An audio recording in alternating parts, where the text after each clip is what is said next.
Hello student, आज हम पढ़ेंगे आवेशित गोलीय कोश या चालक गोले के कारण विद्युत विभव। देखिए बच्चों, क्या हमें ऐसा लग रहा है कि ये टॉपिक हम पहले पढ़ चुके हैं? हमने आवेशित गोलीय कोश और चालक गोले के कारण विद्युत क्षेत्र की तीव्रता का मान जरूर ज्ञात किया था अध्याय 2 के अंदर हमने, और इन दोनों टॉपिकों को हमने एक साथ किया था। और वहां मैंने लेक्चर जो 9 है, जो चैप्टर 2 का लेक्चर 9 है, उसमें मैंने बताया था क्यों हमने गोलीय कोश और चालक गोले को एक साथ लिया है। क्योंकि हम जानते हैं कि जो चालक गोला होता है या जो गोलीय कोश होता है, गोलीय कोश का मतलब एक ऐसा गोला जो अंदर से बिल्कुल खाली है।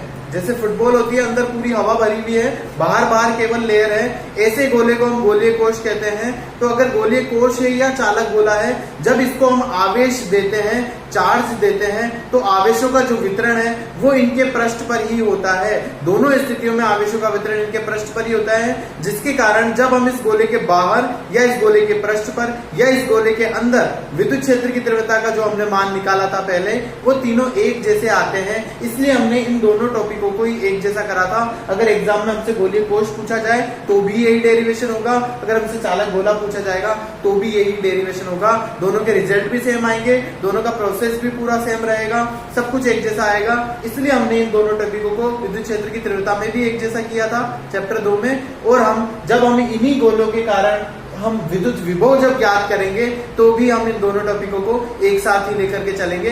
तो हम देखते हैं कि इनके कारण विद्युत विभव कितना होता है। तो देखिए बच्चों, हमने गोलीय कोश लिया है, तो गोलीय कोश जब हम लेंगे तो गोलीय कोश कैसा होता है? अंदर से पूरा खाली होता है। जैसे मैं इसको चार्ज दूंगा, चार्ज कहाँ आएगा? इसके पृष्ठ पर आएगा।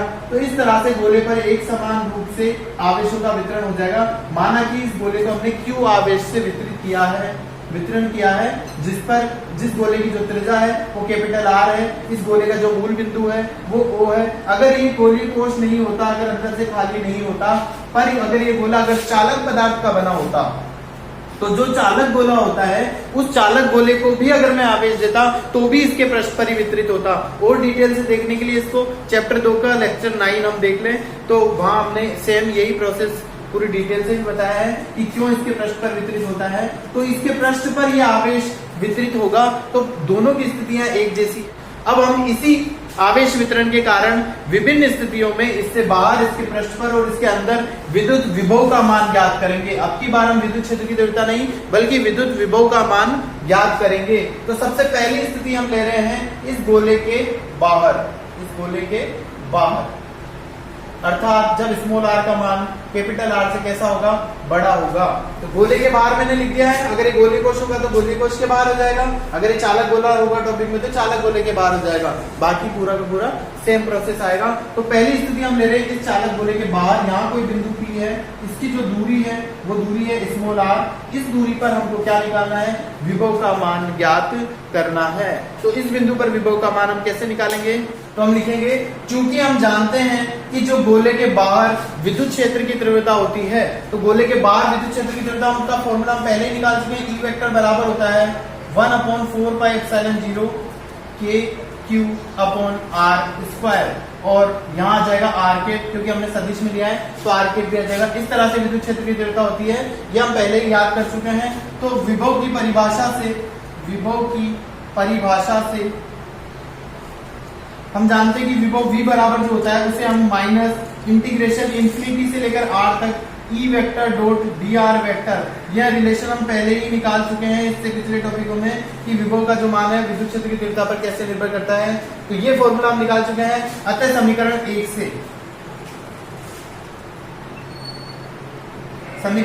से हम क्या करेंगे कि विभव v बराबर माइनस का इंटीग्रेशन इंफिनिटी से r, E वेक्टर की जगह रख देंगे ये Q/4πε0r²r², और डॉट में क्या है? dr vector. तो इस r² और dr वेक्टर को हम पहले सॉल्व कर लेते हैं। देखिए बच्चों, r² है, डॉट dr वेक्टर है। इसको जब हम ओपन करेंगे तो पहला आएगा r² का परिणामी मान, दूसरा dr वेक्टर का परिणामी मान, और दोनों के बीच में थीटा जो एंगल है उसकी कोज्या यानी कोस थीटा, अदिश गुणा ऐसे ही होता है। तो इसको जब हम सॉल्व करें तो ये इकाई सदिश है, एकांक सदिश है, इसका परिमाण 1 होता है, तो 1 को इससे गुणा करेंगे यही आएगा। dr वेक्टर का परिणाम निकाल रहे हैं तो सिंपल इसके ऊपर से वेक्टर हटा दो और cos थीटा, तो dr cos थीटा आ गया। ये मान हम यहाँ रखें तो विभव v बराबर माइनस का Q upon 4 pi epsilon not, तो कांस्टेंट है बाहर आ गया, इंफिनिटी से r तक 1 अपॉन r स्क्वायर गुना dr हो गया। अब इसको हम सॉल्व कर लेते हैं, तो ये हमारे पास आ जाएगा विभव v बराबर माइनस का Q अपॉन 4 पाई एप्सिलॉन 0, ये r स्क्वायर को ऊपर ले जाएंगे, सिंपल इंटीग्रेशन सॉल्व करेंगे, माइनस आर स्क्वायर और गुणा dr। हम जानते हैं x की पावर n का या r की पावर n जो है इसका इंटीग्रेशन क्या होता है, x की पावर n का dx इंटीग्रेशन करते हैं तो होता है x की power n plus 1 upon n plus 1।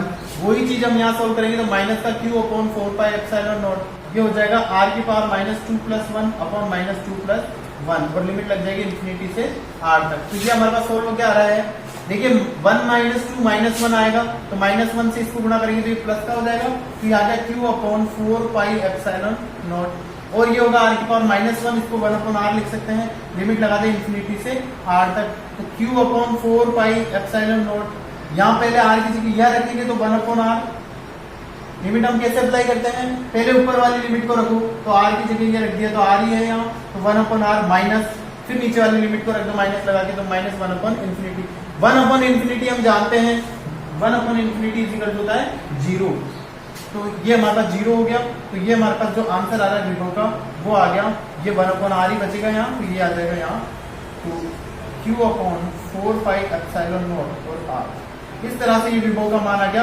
इसको हम ऐसे भी लिख सकते हैं कि विभव v बराबर हो गया kq अपॉन r। तो इस तरह से किसी चालक गोले या गोलीय कोश के कारण उसके बाहर स्थित किसी बिंदु पर विभव जो होता है वो होता है kq अपॉन r। नेक्स्ट हम देखते हैं कि गोले के पृष्ठ पर, तो जब वह बिंदु, ये जो p बिंदु है ये इस गोले के पृष्ठ पर ही होगा, इसकी परिधि पर होगा यहाँ, तो वो जो स्मॉल r दूरी थी, पहले हमने यहाँ तक स्मॉल r दूरी ले रखी थी, वो स्मॉल r दूरी घटते हुए कहाँ आ गई, पृष्ठ पे आ गई, अर्थात स्मॉल r का मान ही किसके बराबर हो गया, कैपिटल R के बराबर हो गया। तो यहाँ हमने कर दिया स्मॉल r बराबर कैपिटल R वाली स्थिति में। तो जो अभी हमारा अंतिम रिलेशन आया था, हम जानते हैं कि विभव v बराबर होता है kq अपॉन स्मॉल r, उसमें ही हम रख देंगे, तो उसे हम समीकरण 1 दे देना, जो भी लास्ट का रिलेशन आया था उससे समीकरण 1 दे देंगे।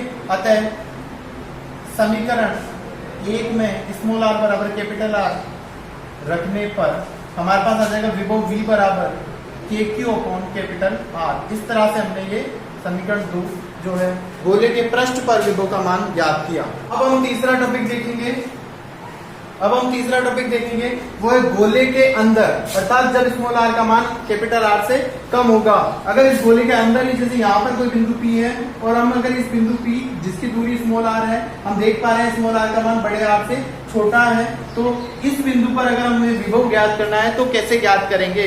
तो पहले देखिए बच्चों, हम ये ध्यान रखें कि विभव होता क्या है। हमने देखा था कि विभव का मतलब होता है जब हम किसी एकांक धनावेश को अनंत से लेकर के आते हैं और लाकर के विद्युत क्षेत्र में रखते हैं, तो यहाँ तक लाने में जो टोटल कार्य हमको करना पड़ता है वो इस बिंदु पर विभव कहलाता है। तो हम क्या करेंगे, उस आवेश को अनंत से लेकर आएंगे और यहाँ तक लेकर आएंगे और किए गए कार्य का मान ज्ञात करेंगे। तो देखो बच्चों, हम अनंत से आवेश को लेकर के आ रहे हैं, तो आवेश को लेकर के आए तो यहाँ तक जैसे पहुंचे इस गोले का पृष्ठ आ गया, और फिर अंदर जैसे आएंगे तो यहाँ तक हमें आना पड़ेगा, तब हम विभव का मान निकालेंगे। और बच्चों, चूंकि विभव की परिभाषा से हम जानते हैं, जो विभव का फॉर्मूला होता है वो कहता है minus integration infinity to r E vector dot D R, अर्थात जो विभव है वो विद्युत क्षेत्र की तीव्रता पर निर्भर करता है। अगर विद्युत क्षेत्र की तीव्रता का मान बदल जाएगा तो विभव का मान भी बदल जाएगा। अब देखो बच्चों, जैसे हम इसको अनंत से आवेश को लेकर के आ रहे हैं, ये डॉट डॉट लाइन से हम आवेश को अनंत से लेकर आ रहे हैं, तो जब अनंत से ला रहे हैं और उसके पृष्ठ तक लेकर आए, तो यहाँ जो बाहर है विद्युत क्षेत्र की तीव्रता ई का जो मान है वो है kq अपॉन आर स्क्वायर। ये हम जानते हैं कि गोले के बाहर विद्युत क्षेत्र की तीव्रता का मान kq अपॉन आर स्क्वायर। लेकिन जैसे ही पृष्ठ पर पहुंच गए वहां तक तो kq upon capital R square पृष्ठ पर, लेकिन जैसे ही हम पृष्ठ से अंदर आएंगे तो इस पृष्ठ से अंदर आते इस बिंदु पर जो विभव विद्युत क्षेत्र की तीव्रता है उसका मान हो जाता है E बराबर 0। हमने देखा था, हम जानते हैं कि चालक गोला या गोलीय कोश जो होता है उसके अंदर स्थित किसी भी बिंदु पर विद्युत क्षेत्र की तीव्रता निकालो, विद्युत क्षेत्र की तीव्रता का मान कैसा होता है, 0 होता है। तो विद्युत क्षेत्र की तीव्रता का मान तो 0 है यहाँ, लेकिन ये गोले के अंदर है और बाहर कितना है, kq अपॉन आर स्क्वायर। और हम इस बिंदु पर जब विभव निकालना चाहते हैं तो जो आवेश हम लेकर आएंगे वो कहाँ से लेकर आ रहे हैं, अनंत से लेकर के आ रहे हैं। तो अनंत से लेकर के आएंगे तो अनंत से लेकर के पृष्ठ तक तो विद्युत क्षेत्र की तीव्रता ये है, और पृष्ठ के अंदर विद्युत क्षेत्र की तीव्रता का मान बदल गया। तो इस पूरे जो रास्ता है, इस पूरे रास्ते में हम लेकर आने में जो किया गया कार्य निकालेंगे, उस कार्य को दो टुकड़ों में निकालेंगे। पहले अनंत से लेकर पृष्ठ तक निकाल लेंगे क्योंकि वहां विद्युत क्षेत्र की तीव्रता का मान अलग है, और फिर पृष्ठ से लेकर अंदर तक निकाल लेंगे क्योंकि यहाँ विद्युत क्षेत्र की तीव्रता का मान अलग है। जो संपूर्ण पथ है, पूरा जो मार्ग है, उसको दो भागों में विभाजित करने पर देखिए कैसे विभाजित करेंगे। तो विभव v बराबर माइनस, इसको हम तोड़ रहे हैं इस इंटीग्रेशन को। इंटीग्रेशन का क्या मतलब होता है? इंटीग्रेशन का मतलब होता है छोटे छोटे समूह का योग। समाकलन का मतलब ये होता है छोटे छोटे समूह का योग। तो छोटे छोटे समूह छोटे छोटे टुकड़ों को यहाँ से जोड़ता हुआ आएगा, और जोड़ता जोड़ता कहाँ तक आएगा? यहाँ तक आएगा। तो हमने इन सारे टुकड़ों को दो भागों में डिवाइड कर दिया, एक बार तो यहाँ से लेकर के अनंत तक का, और एक बार यहाँ से लेकर इस बिंदु तक का। तो हमने इसको इंटीग्रेशन को दो भागों में तोड़ देंगे। एक बार तो कहाँ से चलेंगे? अनंत से लेकर चलेंगे, और कहाँ तक आएंगे? पृष्ठ तक। तो पृष्ठ तक आ गए तो ये दूरी कितनी बच गई?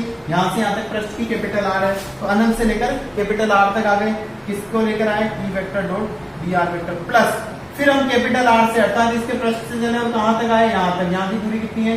Small R. तो कैपिटल आर से स्मॉल आर तक E vector dot D R vector. देखो बच्चों, यहाँ जो अनंत से आर तक का पूरा रास्ता था, अनंत से लेकर के आर तक का, उसको दो भागों में तोड़ दिया। अनंत से आर, कैपिटल आर अलग और कैपिटल आर से स्मॉल आर अलग। ये अनंत से कैपिटल आर और कैपिटल आर से स्मॉल आर। तो जुड़ते ही वापस से कैसा रास्ता बन गया? पूरा अनंत से स्मॉल आर का। ऐसा हमने क्यों किया है? क्योंकि यहाँ विद्युत क्षेत्र की तीव्रता अलग है गोले के बाहर, और यहाँ विद्युत क्षेत्र की तीव्रता अलग है। अब यहाँ दोनों मान रखते v बराबर माइनस का, इंटीग्रेशन इंफिनिटी से capital R E vector. E vector का मान ये कहा है? गोले के बाहर। तो गोले के बाहर हम जानते ही हैं कि विद्युत क्षेत्र की तीव्रता का मान कितना होता है, हमने निकाला है। तो विद्युत क्षेत्र की तीव्रता का मान होता है KQ upon R square dot are cap भी आ जाएगा क्योंकि ई वेक्टर किसमें रख रहे हैं? सदिश में। तो R cap dot D R vector, और प्लस यहाँ विद्युत क्षेत्र की तीव्रता कितनी है? ई का मान, चूंकि यहां हम लिख देंगे चूंकि गोले के अंदर जो विद्युत क्षेत्र की तीव्रता होती है ई वेक्टर, वो बराबर कितनी होती है? 0 होती है। और यहाँ ई का मान जब 0 रखेंगे तो पूरा समीकरण कैसा हो जाएगा? 0 हो जाएगा। तो ये हमारे पास आ जाएगा। देखो इस इंटीग्रेशन को हम पहले भी सोल्व कर सकते हैं, अनंत से लेकर कैपिटल आर तक, अर्थात गोले के पृष्ठ पर विभव का मान। अगर चाहे यहाँ भी सोल्व कर सकते हैं। आर के डॉट डी आर वेक्टर, इसका मान अभी हमने निकाला था, ये होता है डी आर कोस थीटा। तो ये हमारे पास हो गया विभव v बराबर माइनस का integration infinity to capital R KQ upon R square. R के डी आर को बोलेंगे तो D R cos theta. Cos theta को हम यहाँ सॉल्व कर ले। थीटा किसके बीच में? आर के और डी आर। आर इस बिंदु पर स्थिति सदिश विस्थापन का इसी दिशा में है, और इस बिंदु पर इसी दिशा में विद्युत क्षेत्र की तीव्रता भी है। तो विद्युत क्षेत्र की तीव्रता और डी आर विस्थापन दोनों इधर ही है। तो थीटा बराबर कैसा है? 0 डिग्री है इसमें। तो थीटा 0 डिग्री रखेंगे तो कोस 0 यहाँ पर 1 हो जाएगा। तो यहाँ केवल डी आर आ जाएगा। ये हमारे पास हो गया। तो विभव v बराबर माइनस का KQ तो कांस्टेंट है, बाहर आ गया, और 1 अपॉन आर स्क्वायर का जब इंटीग्रेशन करते हैं, ये देखो तीसरी बार आया, हम इसको डायरेक्ट लिख देते हैं। इसका इंटीग्रेशन था माइनस का 1 अपॉन आर, तो माइनस से बाहर मल्टीप्लाई होकर प्लस हो जाएगा, और ये हो जाएगा 1 अपॉन आर। ये हो गया इंफिनिटी से कैपिटल आर तक। तो इसको जब सोल्व करेंगे तो KQ 1 अपॉन आर, पहले स्मॉल आर की जगह कौन सी लिमिट रखेंगे? ऊपर वाली। तो ये हो जाएगा 1 अपॉन कैपिटल आर माइनस, फिर ये लिमिट रखेंगे तो 1 अपॉन इंफिनिटी। तो 1 अपॉन इंफिनिटी तो 0 होता है, ये तो 0 हो गया, ये हमारे पास आ जाएगा। तो विभव v बराबर आ गया KQ अपॉन कैपिटल आर। तो देखिए बच्चों कि विभव का मान कितना आ रहा है गोले के अंदर? KQ upon capital R. ये विभव का वही मान है जो इस गोले के पृष्ठ पर था। जब हमने इस गोले के पृष्ठ पर विभव का मान निकाला था तो वो था विभव v बराबर KQ अपॉन कैपिटल आर। और इसी प्रकार जब हम गोले के अंदर विभव का मान निकाल रहे हैं तो गोले के अंदर भी विभव का मान कितना है?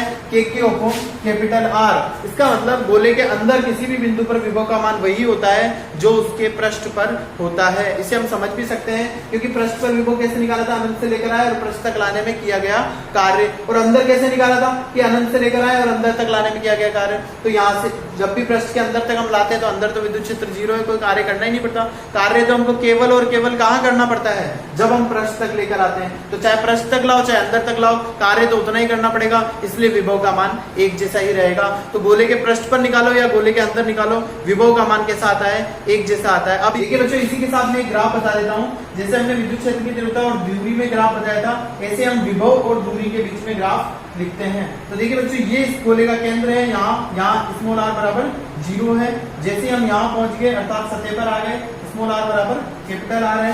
यहाँ भी जैसे हम आ जाएंगे तो यहाँ भी स्मॉल आर बराबर कैपिटल आर है। इसके अंदर यहाँ तक स्मॉल आर का मान जो है कैपिटल आर से छोटा है दोनों ही स्थितियों में, जब तक गोले के अंदर है, और जब गोले के बाहर जाएंगे तो जो स्मॉल आर है उसका मान कैपिटल आर से बड़ा हो जाएगा, हम ये जानते हैं। अब देखिए बच्चों, अंदर से लेकर के इस केंद्र बिंदु से लेकर के जब तक हम गोले के पृष्ठ तक है, जब तक विभव का मान कितना है, k/r ही है, क्योंकि आवेशित गोलीय कोश या चालक गोले के अंदर विभव का मान वही होता है जो पृष्ठ पर होता है। तो पृष्ठ पर k/R है तो अंदर भी k/R।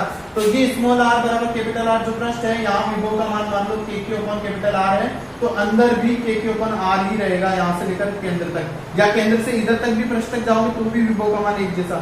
तो विभव की जो लाइन है ये किससे आएगी, बिल्कुल समान, विभव का मान एक जैसा है और उसका मान कितना है k/R। लेकिन जैसे ही हम इस गोले के बाहर जाते हैं तो विभव का मान हो जाता है V बराबर kq/r, अर्थात r के कैसा है, व्युत्क्रमानुपाती है। जैसे जैसे दूरी का मान बढ़ता जाएगा वैसे वैसे विभव का मान कम होता जाएगा।